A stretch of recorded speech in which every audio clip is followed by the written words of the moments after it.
Hello and welcome. People always ask me every year, every course I teach, the same question.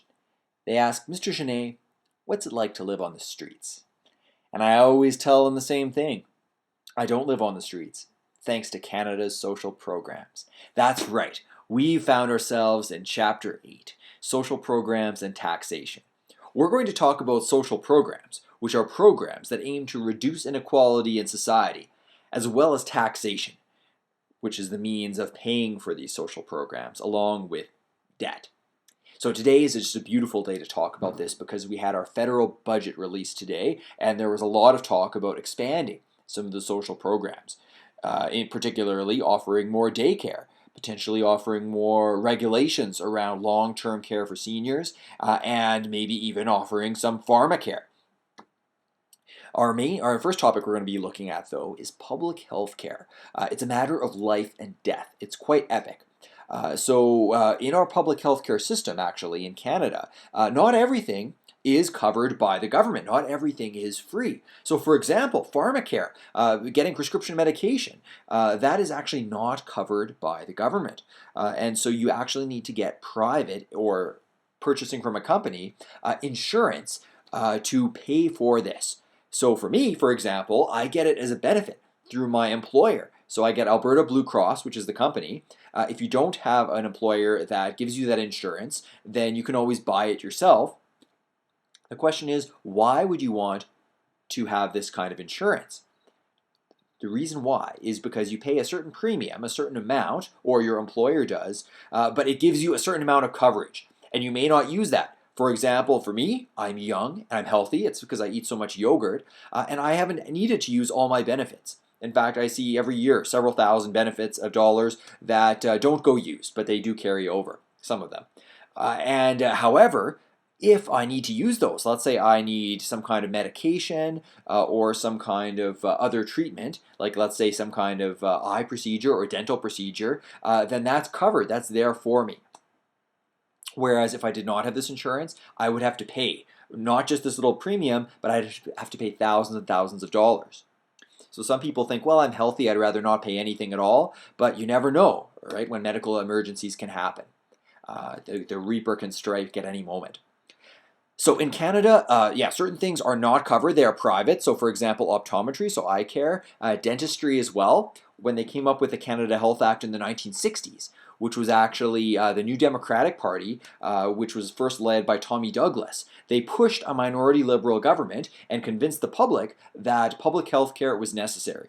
And the appetite for social programs really increased after the Great Depression. So many people had been reduced to poverty. So the desire to have things like employment insurance, formerly called unemployment insurance, pensions for seniors, for example, was greatly increased. So in the 1960s, we got the public health care. The thinking back then, though, was that if everyone just brushed their teeth, why do we need to pay for the dental care?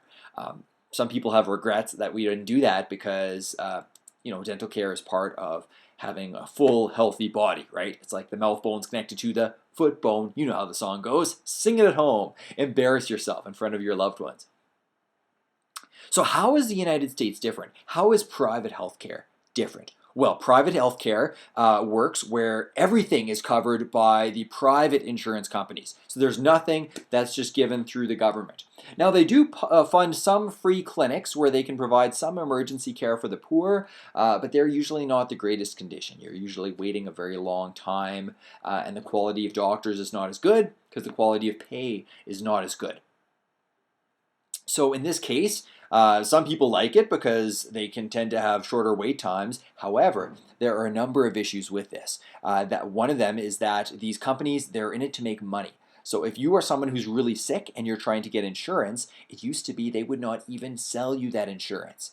So we'll be watching this documentary Sicko from 2007 by Michael Moore, and he actually runs by this giant list of all these different conditions which would deny you the public health insurance. So, like diabetes, if you've had cancer, all kinds of different, digestive issues, for example, like if you had Crohn's or colitis. So, how this has changed though since 2007 and since your textbook came out was Obamacare. That's the colloquial name for what is officially known as the Affordable Care Act, which did not give them public health care. Don't get me mistaken here. Don't go misquoting me. I won't appreciate it. Obamacare basically means it's a law that means that these insurance companies cannot deny anyone insurance. So if you have a condition, you can get insurance. So critics of it said you're going to ruin the system. You're going to make the premiums go up. And the premiums did go up somewhat, but thanks to Obamacare, within the time of his presidency, 13 million people who previously had not been able to get this insurance were able to get it, meaning that they would pay several $100s a year, or maybe $1,000 or so, but they didn't have to pay hundreds of thousands of dollars for life-saving medication and treatment if they got sick. So there's actually a video, I have the link to it, it's also embedded in the PowerPoint, of a Republican voter who used to really hate Obama, and he actually talks about how Obamacare saved his life, that he would not have been able to get insurance, he would have died had it not been for this policy. So say what you like about social programs, but they have the tendency of saving lives, as demonstrated by the fact that in Canada, with our public healthcare system, as imperfect as it may be, the average Canadian lives a couple years longer than the average American with their private healthcare system. Is our system the best in the world? Probably not. You'll be looking at some other countries' healthcare systems, in addition to Canada's and the US, in that documentary, Sicko. I'm not sure if it's online, but otherwise I'll show you the DVD when we get back. Okay, so that basically looks at 8.1. We'll be looking at some other non-healthcare social programs later on, but we'll move on to 8.2, which looks more specifically at the Canada Health Act. So how does the healthcare work in Canada? Is it so complex? Is it overwhelming? You bet it is, but we're going to boil it down into a few simple points for you here. So it's going to be okay. You're going to be okay thanks to the healthcare, right? So it's both a federal and a provincial responsibility. Originally, it was intended that they would split the costs 50-50. This was back in the 1960s. But check this out. Get this. It never was split 50-50. The provinces were always paying the majority of the costs, and it just got more and more imbalanced over time. However, the federal government does typically at times increase and provide more transfers to help the provinces out. One of our goals is to try to equalize things. So thanks to transfer payments, the poorer provinces ideally have a similar quality of care as the wealthier provinces. So you're not getting an imbalanced situation. Like in Italy, the north is way wealthier than the south. So in our course here, we're also looking at the 5 key principles of the Canada Health Act, as well as the vice principles. Sorry, a little bit of a school joke there. Okay, so the first principle, you got your paper, you're writing this down, I hope, is that our Canada Health Act, public health care, is public. So this means that it is not for profit, unlike the American companies, which are saying and calculating, we want to try to treat you as little as possible, because the more they spend on treatment, the less money they make. And you guessed it, this is the effect of meaning that you get a lot more dead people in their system. A lot more profits and wealthier doctors, but a lot more dead people. Our second principle is that it is universal. It's available to everyone. It's not like that ride at the park where they say you must be 5 feet tall to ride this. No, you can be 1 foot tall, you can be 17 feet tall, you can be old, you can be young, you can be anything you want, and you will have access to the health care. And now I know what you're thinking. You're saying, Mr. Genet, you filthy liar. What about people who aren't Canadian? Well, that's actually a really good question. Although I'm offended that you would call me a filthy liar, because I'm not filthy. Anyway, in terms of Canadian, usually people from other countries, typically they get billed by our healthcare system when they return to those countries. That's why you do have to show your public health card. So in Alberta, we have the Alberta Health Card. They're going to replace it with some kind of other identification or embed it with, say, your driver's license. But yeah, we want to make sure in Alberta you're getting having it provided to Alberta. If you're from another province, they would then just bill that healthcare system for the cost of the treatment. So it's not on you, it's just on your province. Oh, so it is public, not for profit. And universal as well. It is also comprehensive, meaning that it's not just about the physical health. There are many aspects to health, like mental health as well. For example, let's say you're going down the street and you are catching some Pokemon on Pokemon Go, and you were so focused because you saw the legendary Charizard right before your eyes when suddenly an ice cream truck comes down the street going at 50 miles an hour, sorry, 50 kilometers an hour, and it plows you right over. It's singing Pop Goes the Weasel, but pop goes your shoulder.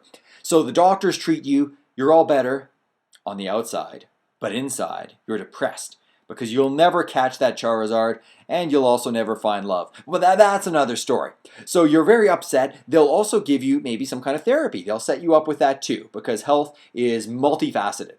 So comprehensive healthcare, meaning it covers everything. The last 2 points are commonly mixed up. Healthcare needs to be accessible and portable.